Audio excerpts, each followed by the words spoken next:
Luath is an amazing publishing house because it allows people like me to write stories like that, because the stories of ordinary people, women like me, middle-aged, angry, groggy, working class, foul-mouthed, whatever, and I get to speak that voice, and Luath allows that voice to go out there to tell those stories. There are dozens of publishers that talk about the great debate, and you've got a dozen books about John Knox, hate man, dozens of books about John Knox, about dozens of books about James VI, and about ordinary women and men who were persecuted, how they lived their lives, how they struggled through the Reformation and the political changes, and being told what they could do and what they couldn't do, and there were no doctors for the poor, and there were no bankers for the poor, and there was no safety net for the poor, and they struggled on and they tried to do the best they could do. And these are the stories that should be told, because they're part of Scottish history, they're part of Scottish literature, they're part of Scottish culture. Scotland punches well above its weight with literature, and she's damn proud of that. Walter Scott, John Buchan, Muriel Spark, all the people in this room, names that are known worldwide, because we have stories to tell, and they're damn good stories, and they're told by publishers like Luath, who allow us to speak the truth to the world about what Scotland's like, warts and all, the good bits, the bad bits, the in-betweeny bits, because most of us are sort of in the middle, so we try to be a little bit good, we don't try to be too bad, and that I talk about. Agnes Finney was a witch Finney Potter wrote at the bottom of Edinburgh. She got up to all sorts of naughty things that maybe she shouldn't have done, but she was a woman on her own, trying to struggle, trying to make a living for herself and her daughter, trying to survive in a world where everything turned upside down. We're chopping kings' heads off. It was unbelievable. And she muddled her way through for several years until the church decided they had had enough and they executed her. Her story is worth telling, as are all the stories of all the people who went through the persecution that happened between 1563 and 1736. These are stories of ordinary people living in extraordinary times and the lives that they made. So I hope that's of interest, and I'm now just going to be quiet for once and actually get under my skin. When we talk about executions, I'm going to talk about some people who ought to get executed. This is a page from this wee book. Give you a bit of a flavour, I hope. No building in Scotland divides public and professional opinion quite like Cumbernauld Town Centre. Cumbernauld was designated as Scotland's third new town in 1955 and conceived as an integrated town centre of one continuous and continuously extendable structure, a megastructure, sat over the principal road, surrounded by residential areas, accessed by pedestrian footpaths. The megastructure was a concept that had sprung up in the early 1960s in Japan with the metabolist boom. It was entirely new and experimental. I visited it in 1967 as a student.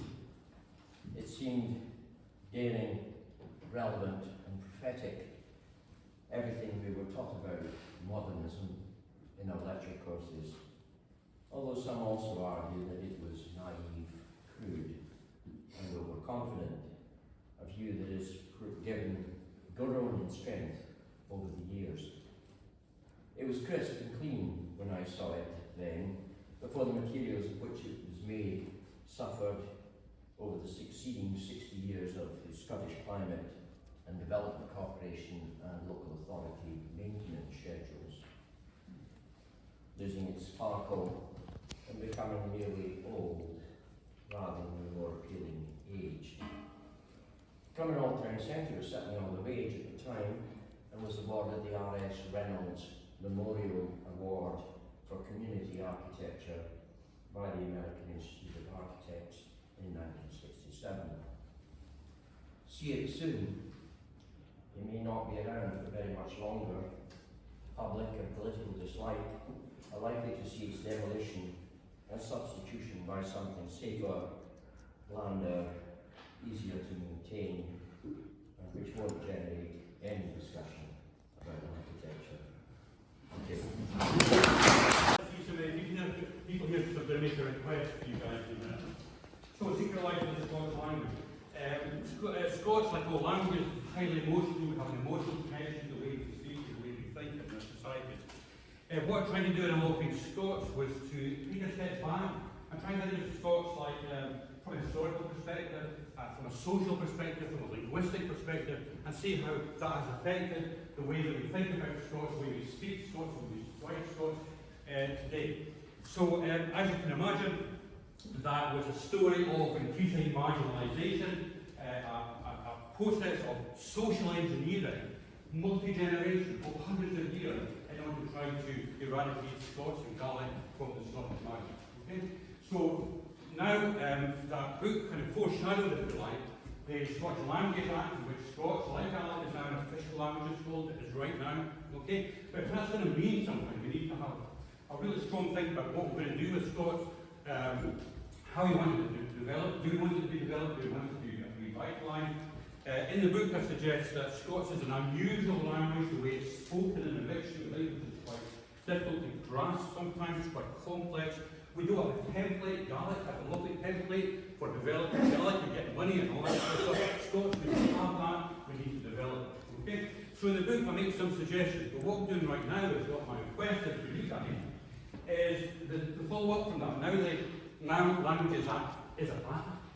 What I'm really interested in is what do we do with Scots now? How do people think about it? How do people use it? How do people speak it in the streets, in the bars, in the schools? How do people teach it? How do people write it? So what I'd like for you folk, if you're interested in this subject at all, if you're interested in Scots in the future, please get in contact with me here today, or if you can't speak to me today, find my email, I'm very easy to find. And we can talk about this together. Try and get voices from the length and breadth of Scotland, from Shetland, down to the borders, and the big cities, over to Ireland, and see what we can do with this lovely, beautiful, wonderful language, and see if we can make sure it has a future for all of us. Thank you very much. It is such a delight to be holding this book, which is just out, and as Gavin says, my first published book for adults. I've got 12 books published for children, but this is for adults. So yeah, I did spend 5 years in Caithness writing, and the book is set there, and I'll just jump in with my 3 minutes and read a wee bit, if that's okay. Alright. Rob had the sea to himself. That's what it felt like. The 2 other fishing boats in the harbour never left him. Rob cut the outboard motor. The radio was still on. Green forward, calling ahead of home. He let the boat coast to her song, then turned the radio off when the news came on. He'd start hauling reels soon, after the smoke, and there's quiet. A few wheeling dolls, this doing nothing except bird watching and gazing out to the horizon, empty, apart from the oil platform that light on the seascape. Here's the possibilities, he said, raising his flask to a passing gull. He took a swig, smacking his lips at the rush, firing up his insides. He thought of his dad, but he wasn't about to share this dram with the salty sea. Rob extinguished the glowing end of a cigarette between his thumb and forefinger before stuffing the dart into his pocket. He pulled the lever and the motor puttered into life. Surly, the villagers called him. Rob went away, then came back. Saw things it doesn't do for a man to see. Now he wants to live quiet, the tongues wag. Born in an ill wind, that one. Such a shame, though, about dear Rob at the shore, mad keen on seabirds. Daft, if you ask me. He never did. He lay wrapped in the cradle of his boat, with the picture-filled clouds above, a dancing girl, a seal, then an elfin face. Gulls swooped low in a tang of salt and brine. Rob trained his binoculars on the soft white underside of a banking fulmar, watching the stiff, straight wings ride the updraft. Lying on the deck of the Stella, it occurred to him the mad escapade to first foot the sea had been a dream. To the north, curtains of rain fell. By the time the rain reached Bromster, Rob, with a bit of luck, would be inside, fired on, and a beer to toast the year. With a groan, Rob sat up and eyed the land. Seaview Cottage still felt like his dad's place. He still expected to moor his boat, go into the kitchen and find him there, asking about the catch and the swell, back from the dead, and ready to make him a brew. He pulled the throttle into a low growl. The old boat still...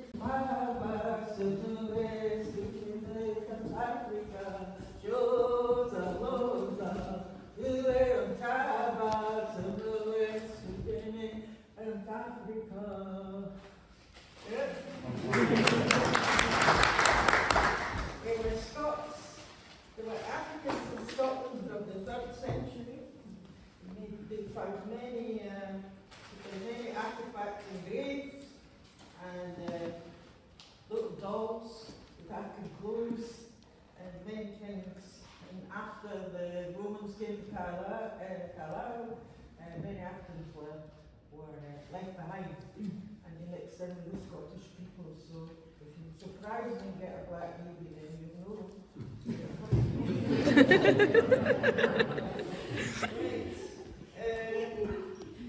God, I'll have to start just screaming in ecstasy. On page 39.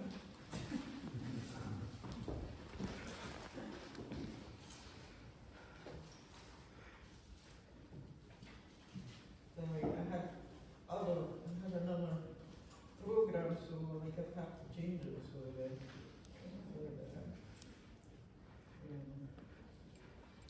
okay. This one's called Screaming in Ecstasy. Rich earth enfold me, cover my body beneath your soil. Let me taste your sweetness.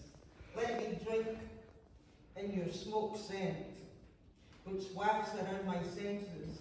I dream you in while compost trickles down my spine, leaving leaf prints. My mind unfurls, dropping used notes as a melody of thoughts drift in, birthing fresh songs, sucked from your centre. My body rise, shifting worms and scurrying things. Beetles are sheltering up my nose, mirth reaches my lips. Every orifice is full of movement. I twist and turn as the soil falls into my eyes. I cry out, I'm all yours, good earth. We are no longer separate. We've become one. Flinching, I start to spin furiously, screaming in ecstasy. Whirling like a vortex, I erupt, shooting out of the ground, uprooting trees, overturning stones, till I land naked, rebirth, shining anew.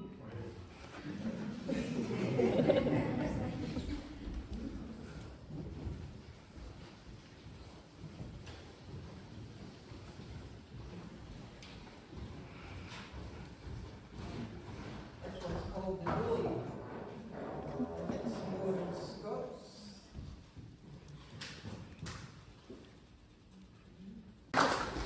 I've brought with me my equivalent of Luath.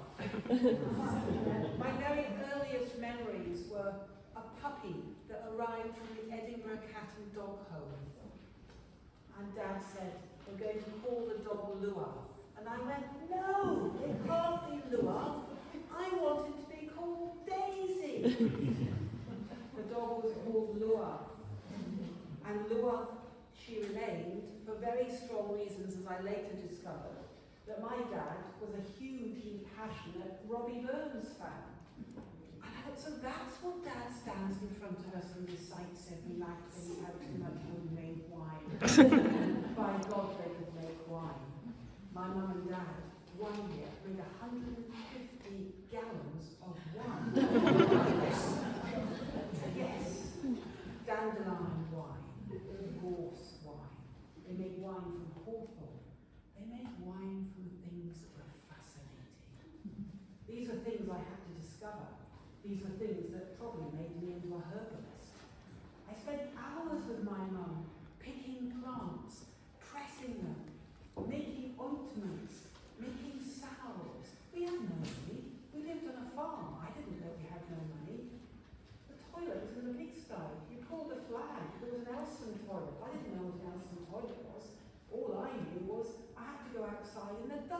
I didn't like the dark. What did Dad do? He strung up lights for me so that I could find my way from the top of the house to the toilet. These are all fascinating stories. They're stories that make me want to talk more about the book that's been written called Rebecca. Rebecca means freedom. Freedom is something I had as a child. I had endless freedom in Ardnamurchan. I ran, I played by the foreshore, I ran away, I was found. I wore a pair of leather shorts, lederhosen they were called. They were got for me, bought for me, so that I, dyslexic child, chaotic, could actually run around and not tear my trousers every time I slid down something.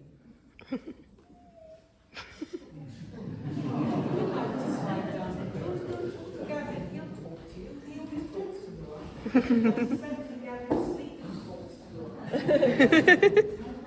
This book, Rebecca, was written by Chris Morehouse, and I spoke to Chris this morning because really it should be Chris who is here today. Rebecca is a story of my mum and dad. Rebecca means freedom. My mum and dad, and this is me finding difficulty telling this story, because this story, like many good stories, was written before I was born. Before I was even conceived.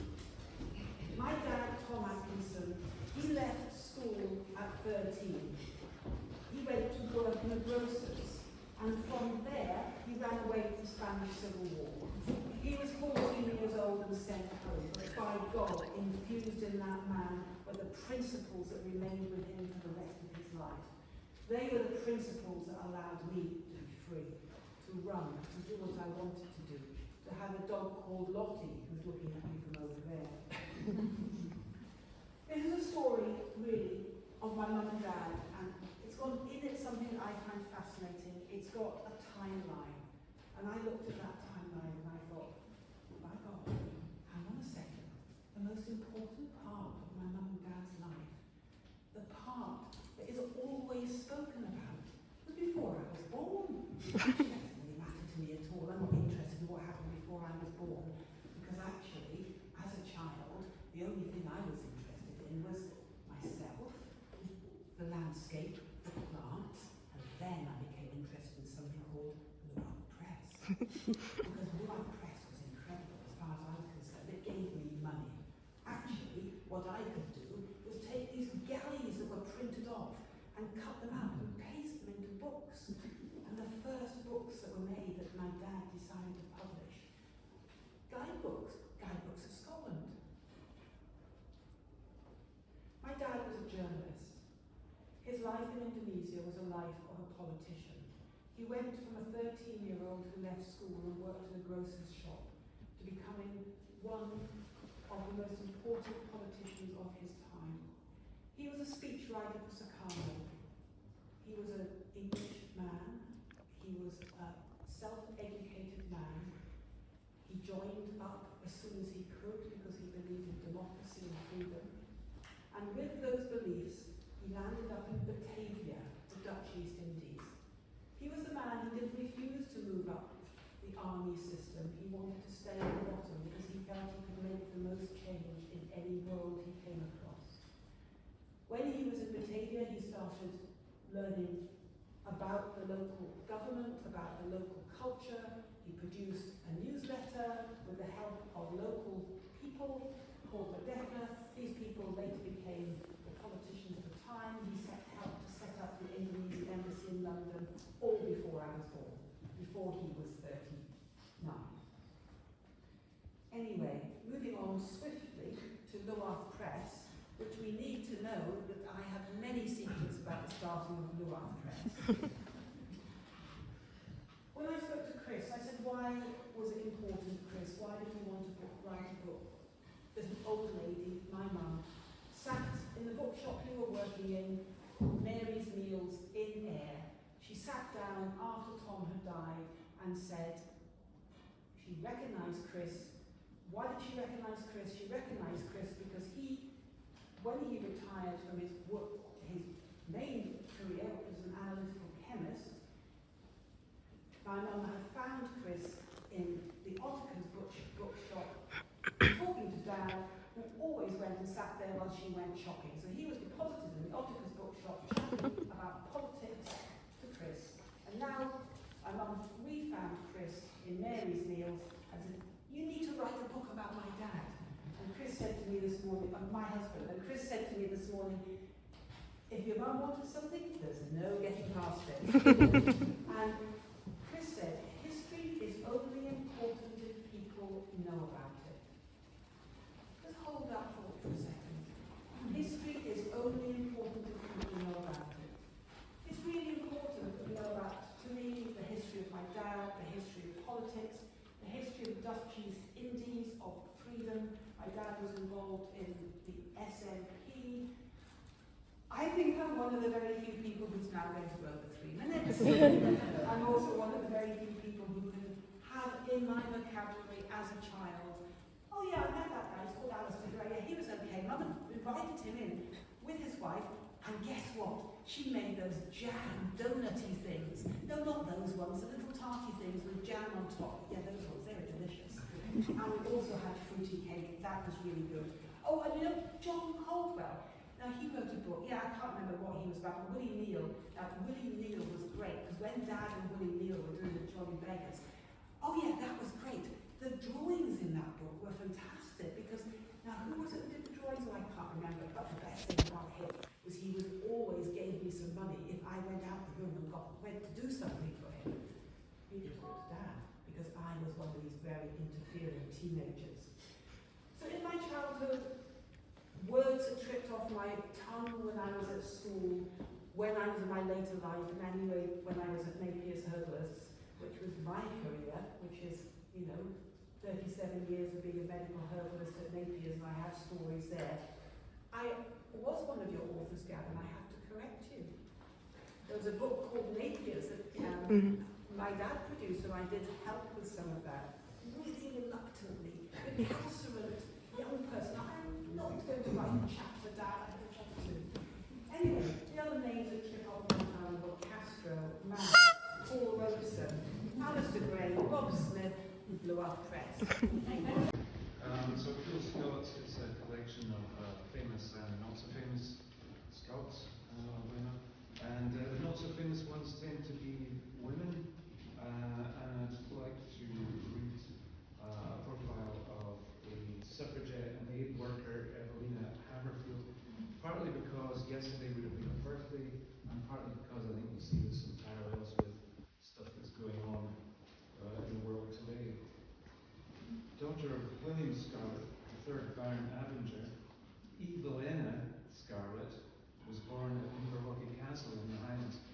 Despite her birth name, she did not go on to become a major supervillain, and instead spent a good deal of her life fighting for women's suffrage and helping Serbian war orphans. Blofeld was reportedly very disappointed in her. Scarlett married a Royal Artillery officer, Major Henry Haverfield, and her comfortable lifestyle allowed her to pursue pastimes that were not yet mainstream for women, such as riding and cycling. She aligned herself with some of the moderate women's suffrage groups, only to find that moderation, in the face of being denied a vote, was overrated. Soon she was supporting militant suffragettes and taking a more hands-on approach to equal rights, by demonstrating regularly and punching the odd policeman. She was arrested several times for interfering with the filth. Most notably in 1910, when as part of a women's social and political union demo, she whacked an officer in the mouth. She reportedly said, "It was not hard enough. Next time I will bring a revolver." Which goes to show you should never mess with a cyclist.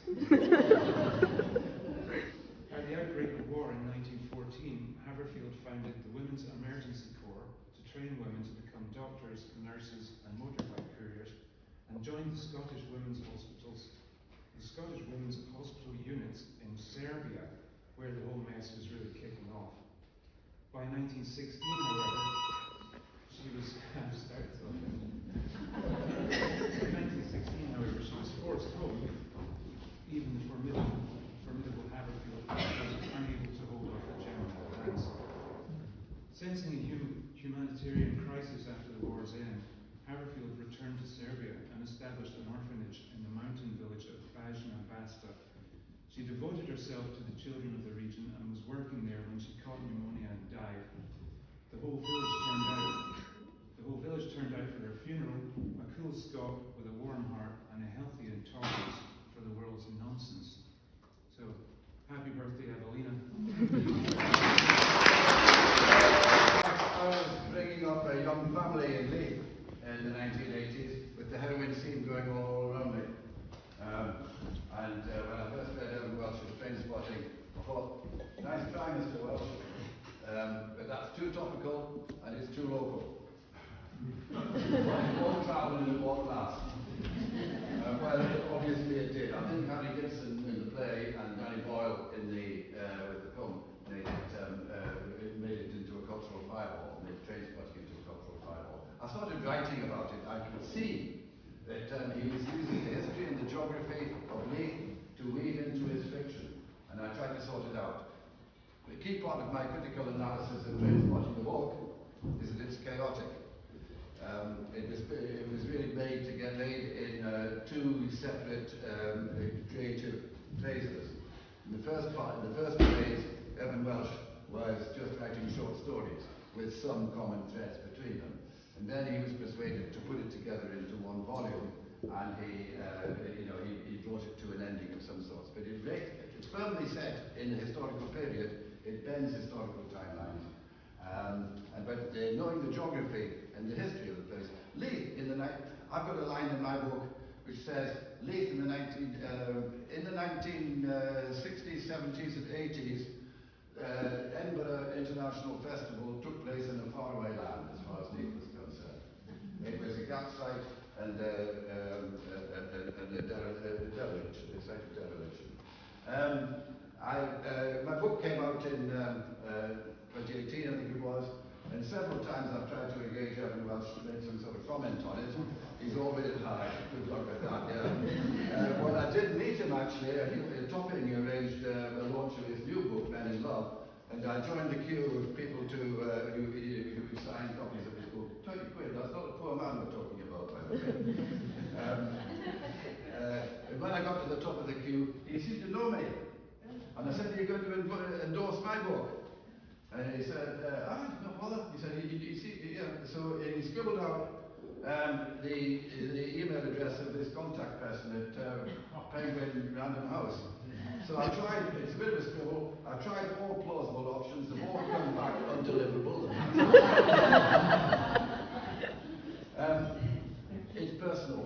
The second edition, thank you very much for bringing out the second edition, Gavin. It's personal now. Leith is still a hotspot of illicit drugs-related deaths, and Scotland is a hotspot in Europe. The saddest part, I went to a funeral. My wife and I knew a young laddie who was page boy at our wedding, and just a few years ago, he was. With a very cheeky poem, and those who know me will reckon it's pretty close to my heart. It's taken from Georges Brassens' song, and I've responded in Scots. The song is called Le Lendemain au Mariage by Georges Brassens. Too bonny for the altar, my love, too canty for a goon. The drag of coin muslin, pink blush and lipstick lassies catching their trail. I'll no drain the gilden brie o' you, smooth the rocky grain o' you. A gaden gate and golden rings will ne'er be what brings me to your bed.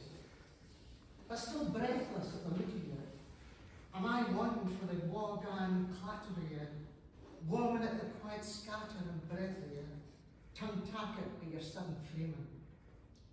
Put on your gizzard boots, lass. Grass, moss and sky will be where ingle, where days marked by the sun's arc.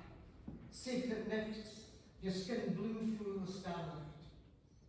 Stain after stain will build the wall, when after it's fondue, bonny woman, as I it will, come wordless to my tent. Put your head on my pillow and speak your dreams, and I'll put mine on your feet, tell you what I'm feared of. And in the presence of nightingales, the canny stillness of peaceful licht, I'll ask you once more, not to marry me.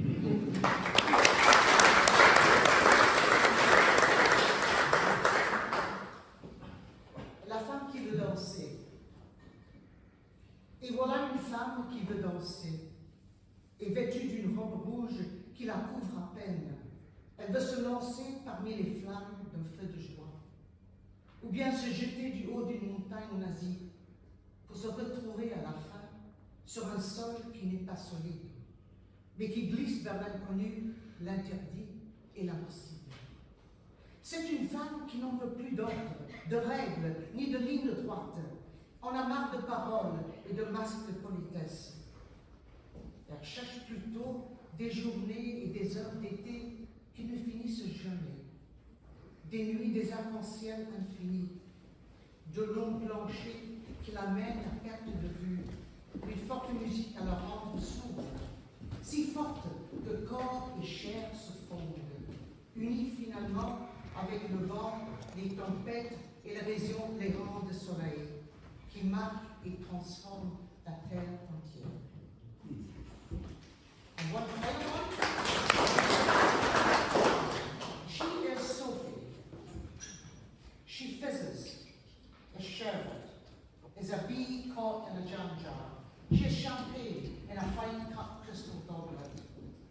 When she shot, she's a pelican, dipping and dripping, regal before she swoops, coming up with her prize. Sophie. Put on the spot here, I was coming along just to enjoy as a spectator, but Gavin said you want to speak, so I will speak. I'll try to keep it 3 minutes. Got a new book coming out October, I think, if I get the edits done properly. Wild Mountain Times, it does what it says on the label. It was Wild Mountain Times in Stallers.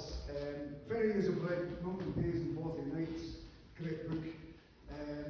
This is like the Sex Pistols version.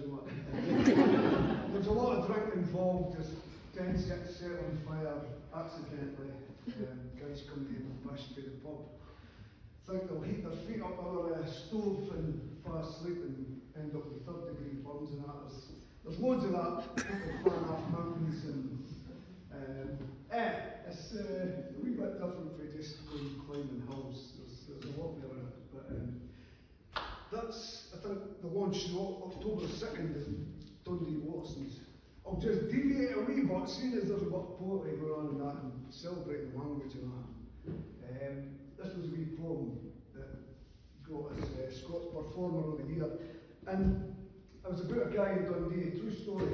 He was at Captain Heskill and he had a wee altercation in the class and the guy stuck the nut on him and burst out his face open.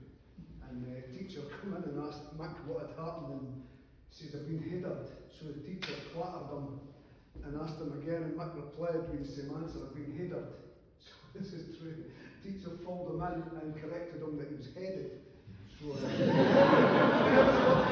was working on the flight, I used to write our poems in the ladies' toilets.